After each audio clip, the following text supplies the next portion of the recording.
কিন্তু পশ্চিমবঙ্গের এসআইআর শুনানিতে আজকে সুপ্রিম কোর্টে পশ্চিমবঙ্গের প্রথম দফার এই ভোটের প্রসঙ্গ উঠে এসেছে যে গতকাল পশ্চিমবঙ্গের ভোটে হিংসাত্মক কোনো ঘটনা ঘটেনি। আমরা দেখেছি রাজায় রাজায় যুদ্ধ হয়, উলুখাগড়ার প্রাণ যায়। এসআইআর শুনানি চলাকালীন মন্তব্য করেছেন বিচারপতি জয়মাল্য বাগচি, একজন নাগরিক হিসেবে ভোটের হার দেখে আমি খুবই খুশি। মানুষ ভোট দিলে গণতন্ত্র মজবুত হয়, প্রতিক্রিয়া প্রধান বিচারপতি সূর্যকান্ত।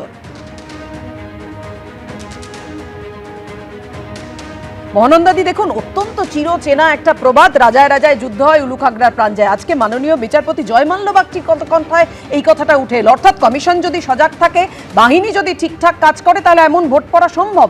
এই ভোটটা যে হবে হিংসাহীন ভোট হবে, এটাই তো কাঙ্ক্ষিত, এটাই তো হওয়া উচিত। একদমই তাই, কারণ যতগুলো নির্বাচন আমরা দেখেছি তাতে সত্যি হিংসাহীন ভোট মানে পশ্চিমবঙ্গের জন্য মানে এটা ভাবা যায় না। কাজে এটা অবশ্যই ইলেকশন কমিশন এবং যে বাহিনী, কেন্দ্রীয় বাহিনী, তাদের নিশ্চয়ই ক্রেডিট। কিন্তু কতগুলো কথা বলবো, জাস্ট কতগুলো পারসেপশন, কে জিতবে, কে হারবে, কেন ভোট বেশি পড়েছে, আগে অনেক আলোচনা হলো। দেখো, একটা জিনিস হচ্ছে যে বিজেপি কাদের ভোট পাবে পশ্চিমবঙ্গে। প্রথম কথা হচ্ছে যে ধর্মীয় মেরুকরণ কিছুদিন ধরে পশ্চিমবঙ্গে চলে এসেছে, তার জন্য অবশ্যই তৃণমূল কংগ্রেস এবং বিজেপি পার্টি তারা দুজনেই সমানভাবে এটাতে দায়ী। কিন্তু যেটা হচ্ছে যে এই ধর্মীয় মেরুকরণের ফলে যে হিন্দু ভোটটা কনসলিডেটেড করতে পেরেছে বিজেপি, তারা আশা করছে তারা এই ভোটটা পাবে।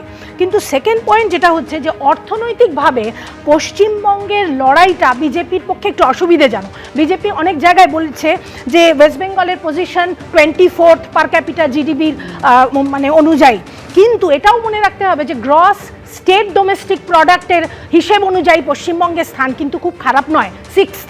এবং শুধু তাই না, বেকারত্বর কথা যদি বলো, অল ইন্ডিয়া অ্যাভারেজে বেকারত্ব হচ্ছে 3 থেকে 5, সেখানে 4.9 থেকে 5%। সেখানে পশ্চিমবঙ্গ কিন্তু আমরা দেখতে পাচ্ছি বেকারত্বের হার 3.3, অর্থাৎ কম। যদি বিজেপি শাসিত রাজ্যগুলো দেখো, সেখানে কিন্তু অসমে 10%, হিমাচলে 9%, কর্ণাটকে 10%। এবারে সবথেকে বিহার হচ্ছে সবথেকে গরিব রাজ্য আমাদের দেশে।